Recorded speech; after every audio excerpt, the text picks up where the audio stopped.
노역에서 도망하는 자들의 대우에 관하여 역시 특별한 지시를 주셨다.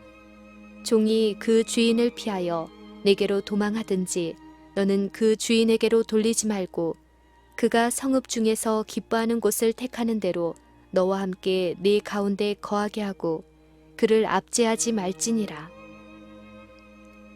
제7년은 가난한 자들이 빚에서 놓이는 해였다. 히브리인들은 어느 때나 이자를 받지 않고 돈을 빌려주므로 공공한 동포를 도우라는 명을 받았다. 가난한 사람에게 이자를 받는 것은 다음과 같이 분명히 금지되어 있었다. 내 동족이 비난하게 되어 빈손으로 내 곁에 있거든 너는 그를 도와 객이나 우거하는 자처럼 너와 함께 생활하게 하되 너는 그에게 이식을 취하지 말고 내 하나님을 경외하며 내 형제로 너와 함께 생활하게 할 것인즉 너는 그에게 이식을 위하여 돈을 꾸이지 말고 이익을 위하여 식물을 꾸이지 말라. 만일 빚을 면제년까지 갚지 못할 때에는 원금까지도 되찾을 수 없었다. 백성들은 다음과 같은 이유로 도움이 필요되는 동포를 버리지 않도록 분명한 경고를 받았다. 가난한 형제가 너와 함께 거하거든 내 마음을 강팍해 하지 말며 내 손을 움켜쥐지 말고 삼가 너는 마음에 악념을 품지 말라. 곧 이르기를 제7년 면제년이 가까웠다 하고 내 궁핍한 형제에게 악한 눈을 들고 아무것도 주지 아니하면 그가 너를 여호와께 호소하리니 네가 죄를 얻을 것이라. 땅에는 언제든지 가난한 자가 그치지 아니하겠으므로 내가 네게 명하여 이르노니 너는 반드시 내 경내 내 형제의 곤란한 자와 궁핍한 자에게 내 손을 펼지니라. 반드시 내 손을 펴서 그 요구하는 대로 쓸 것을 넉넉히 꾸어주라. 아무도 자신들의 너그러움이 그들을 빈곤하게 만들 것이라고 염려할 필요는 없다. 하나님의 명령을 순종하면 분명히 번영하는 결과를 가져올 것이다. 하나님께서는 내가 여러 나라에 꾸어줄지라도 너는 꾸지 아니하겠고 네가 여러 나라를 치리할지라도 너는 치리함을 받지 아니하리라 말씀하셨다. 7 안식년 즉 7년이 7번 지난 후에는 대면제년 곧 희년이 되었다. 너는 나팔 소리를 내되 전국에서 나팔을 크게 불지며 제50년을 거룩하게 하여 전국 거민에게 자유를 공포하라.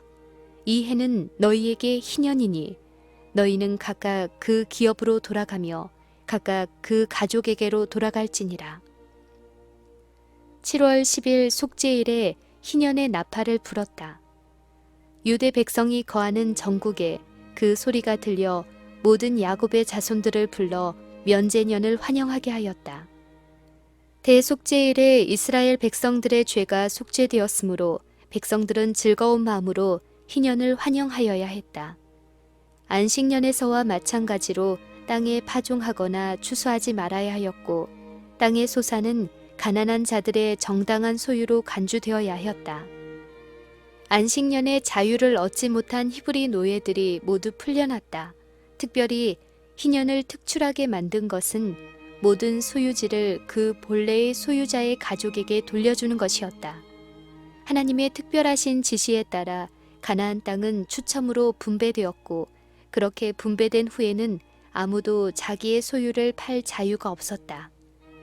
가난으로 인하여 어쩔 수 없는 경우를 제외하고는 땅을 팔지 않았으며 팔았을지라도 그 후에 본인이나 그 친척이 다시 찾고자 할 때에는 언제든지 산 사람은 그것을 다시 팔기를 거절하지 말아야 하였다.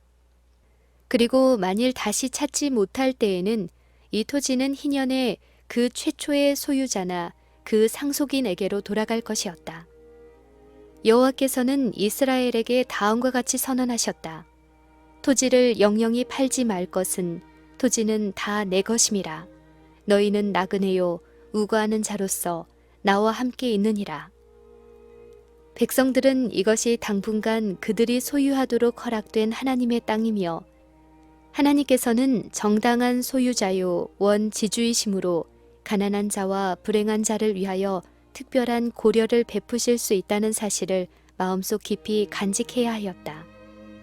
가난한 자도 부자와 똑같이 하나님의 나라에서 자리를 가질 권리가 있다는 사실을 모든 사람의 마음에 감명시켜야 하였다. 자비로우신 우리의 창조주께서는 가난하고 고통당하는 자들의 생애의 고통을 덜어주고 희망의 광선을 가져다주고 명랑한 빛을 비추시려고 이와 같은 대비책을 세우셨다. 여호와께서는 재산과 권력에 대한 과도한 애착심을 막고자 하셨다. 한 계층이 끊임없이 재물을 축적하고 다른 계층은 빈곤과 타락에 빠짐으로 인하여 큰 악이 초래될 것이다. 어떠한 제재가 없다면 부자는 권력을 독점할 것이며 가난한 자들은 비록 하나님 보시기에는 모든 면에 매우 귀하다 할지라도 점점 번영하는 그들의 동포에 비해 열등한 사람들처럼 보이게 되고 또 그런 대우를 받게 될 것이다. 이와 같은 압박감은 보다 가난한 계층의 사람들에게 절망과 자포자기의 감정을 갖게 만들어 사회를 타락시키고 각종 범죄의 문호를 열게 만들 것이다. 하나님이 세우신 법규는 사회적 평등을 유지하도록 계획되었다. 안식년과 희년을 마련하신 것은 그동안 발생된 온 국가의 사회적, 정치적, 경제적 구조의 그릇된 점을 대폭 시정하시려는 의도에서였다. 이 법규들은 가난한 자들뿐 아니라 부자들에게도 축복이 되도록 하시기 위하여 제정되었다. 이것들은 허욕과 자고하는 성벽을 제어하고 고상한 박의 정신을 함양할 수 있으며 각 계급 사이의 호의와 신뢰심을 육성함으로 사회적 질서와 정치적 안정을 이룰 수 있다. 우리 모두는 인간이라는 거대한 피륙에 함께 짜여 있으므로 우리가 다른 사람의 이익과 향상을 위하여 하는 모든 것은 그것이 무엇이든지 간에 우리에게 축복을 가져올 것이다. 상호 의존 법칙은 사회의 모든 계층에 다 적용된다. 가난한 자가 부자를 의지하는 것 못지않게 부자도 가난한 자를 의지하고 있다. 한 계층이 하나님께서 부유한 이웃에게 하사하신 축복의 일부를 요청하는 한편 다른 계층은 가난한 자의 자본인 뇌와 뼈와 근육의 힘으로 하는 노역을 필요로 한다. 여호와의 명령을 순종하는 조건으로 이스라엘에게 큰 축복이 약속되었다. 여호와께서는 내가 너희 비를 그 시우에 주리니 땅은 그 산물을 내고 밭의 수목은 열매를 맺을지라. 너희의 타작은 포도 딸 때까지 미치며 너희의 포도 따는 것은 파종할 때까지 미치리니 너희가 음식을 배불리 먹고 너희 땅에 안전히 거하리라. 내가 그 땅에 평화를 줄 것인즉 너희가 누우나 너희를 두렵게 할 자가 없을 것이며 내가 사나운 짐승을 그 땅에서 제할 것이요 칼이 너희 땅에 두루 행하지 아니할 것이며 나는 너희 중에 행하여 너희 하나님이 되고 너희는 나의 백성이 될 것이니라. 그러나 너희가 내게 청종치 아니하여 이 모든 명령을 준행치 아니하며 나의 언약을 배반할진대 너희의 파종이 헛되리니 너희의 대적이 그것을 먹을 것임이며 내가 너희를 치리니 너희가 너희 대적에게 패할 것이요 너희를 미워하는 자가 너희를 다스릴 것이며 너희를 쫓는 자가 없어도 도망하리라고 말씀하셨다. 모든 사람이 다 하나님이 주신 현세의 축복을 평등하게 누려야 한다고 매우 열렬하게 주장하는 사람들이 많이 있다. 그러나 이것은 창조주의 목적이 아니다. 상태의 다양성은 하나님께서 품성을 향상시키시고 발전시키기 위하여 계획하신 방법 가운데 하나이다. 오직 하나님께서는 세상의 재물을 가진 사람들로 하여금 그들 자신이 고통당하고 궁핍한 자들을 위하여 써야 할 자금을 위탁받은 당신의 청지기에 불과하다는 것을 스스로 생각하게 하려 하신다. 그리스도께서는 가난한 자가 항상 우리와 함께 있을 것이며 당신은 당신의 고통당하는 백성에게 관심을 가지신다고 말씀하셨다. 우리의 구주의 마음은 이 세상에서 가장 가난하고 가장 낮은 당신의 자녀들을 동정하신다.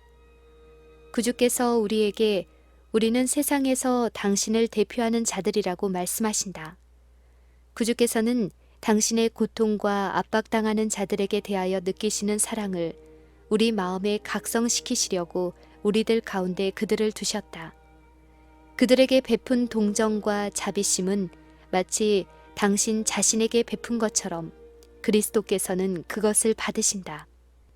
그들에게 잔인하게 대한 행위나 등한히 한 행동은 마치 그리스도께 행한 것처럼 간주된다. 가난한 자들의 유익을 위하여 하나님께서 주신 법칙을 계속 지켰더라면 현재 세상의 상태는 도덕적, 영적, 물질적 면에 있어서 얼마나 달라졌을 것인가. 이기심과 자존심은 지금처럼 나타나지 않았을 것이며 오히려 각 사람은 타인의 행복과 복리를 위하여 친절히 염려하는 마음을 품었을 것이다. 그리고 지금 여러 나라에서 볼 수 있는 그와 같은 광범위한 빈곤이 있지 않았을 것이다. 하나님께서 명하신 원칙들은 각 시대를 통하여 부자가 가난한 자를 압제하고 가난한 자가 부자를 의심하고 증오한 결과로 일어나는 무서운 악을 방지하기 위한 것이다. 이 원칙들은 거대한 재물을 모으고 무제한으로 향락에 방종하는 일을 막는다. 또한 막대한 재산을 쌓기 위해 공정한 보수를 지불하지 않고 노역을 시킴으로 인하여 무수한 사람들을 결과적으로 무지와 타락에 빠지게 한 그 같은 잘못을 방지할 수 있을 것이다. 이 원칙들은 지금 무질서와 유혈로 세상을 채우려고 위협하는 문제들을 평화적으로 해결시켜 줄 것이다.